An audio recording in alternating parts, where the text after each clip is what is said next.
2011ஆம் ஆண்டு நடந்த சட்டமன்ற தேர்தலில் ஸ்ரீரங்கம் தொகுதியில் முன்னாள் முதல்வர் ஜெயலலிதா வெற்றி பெற்றார். பின்னர் சொத்து குவிப்பு வழக்கில் சிறைக்கு சென்றார்.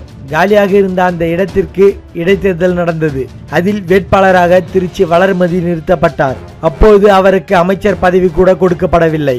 புதுக்கோட்டையில் அமைச்சர் விஜயபாஸ்கரும் முத்தரையர் சமுதாயத்துக்கும் இடையே ஏற்பட்ட பிரச்சனையில் ஸ்ரீரங்கம் வளர்மதி அதிமுகவின் மாநில அமைப்பு செயலாளராக நியமிக்கப்பட்டார். 2016ஆம் ஆண்டு நடந்த சட்டமன்ற தேர்தலில் இவருக்கு மீண்டும் ஸ்ரீரங்கம் தொகுதியில் வேட்பாளராக போட்டியிடும் வாய்ப்பு கிடைத்தது. அதுபோல மாநகர மாவட்ட செயலாளராக இருந்த மனோகரிடம் கைத்தடியாக இருந்தவர்தான் மாநகர அவைத்தலைவர் செல்லமண்டி நடராஜன். திருச்சி கிழக்கு தொகுதியின் வேட்பாளராக அதிர்ஷ்டவசமாக வாய்ப்பு கிடைத்தது.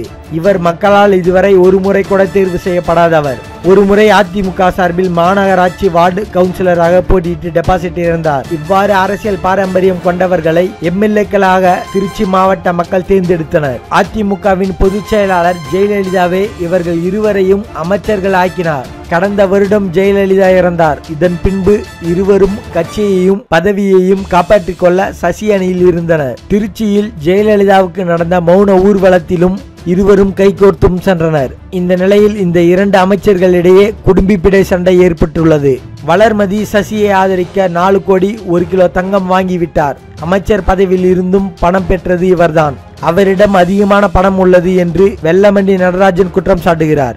அவரை சென்று பாருங்கள் என்று அதிமுக திருச்சி மாநகர நிர்வாகிகளிடம் போட்டு கொடுத்தாராம். இந்த தகவல் அறிந்த வளர்மதி கடும் கோபம் அடைந்ததோடு நிற்கவில்லையாம். அவர் பங்குக்கு செல்லமண்டி நடராஜன் குறுகிய காலத்தில் திருச்சியில் 3 பஸ் ரூட் வாங்கிவிட்டார். இவரின் பினாமி பெயரில் 3 பஸ்கள் இயங்குகிறது. திருச்சி சென்னைக்கு இடையேவும் ஆம்னி பஸ் இயக்குகிறார் என்று அவர் பங்குக்கு கொளுத்தி போட்டுள்ளார். இதனை பார்த்த கட்சிக்காரங்க இப்படியே போனால் இந்த 2 அமைச்சர்கள் வீட்டில்தான் அடுத்த வருமான வரி சோதனை நடக்கும் என்று பேசி வருகின்றனர். மேலும் இது போன்ற செய்திகளை உடனுக்குடன் தெரிந்து கொள்ள எங்களுடைய சேனலை சப்ஸ்கிரைப் பண்ணுங்க.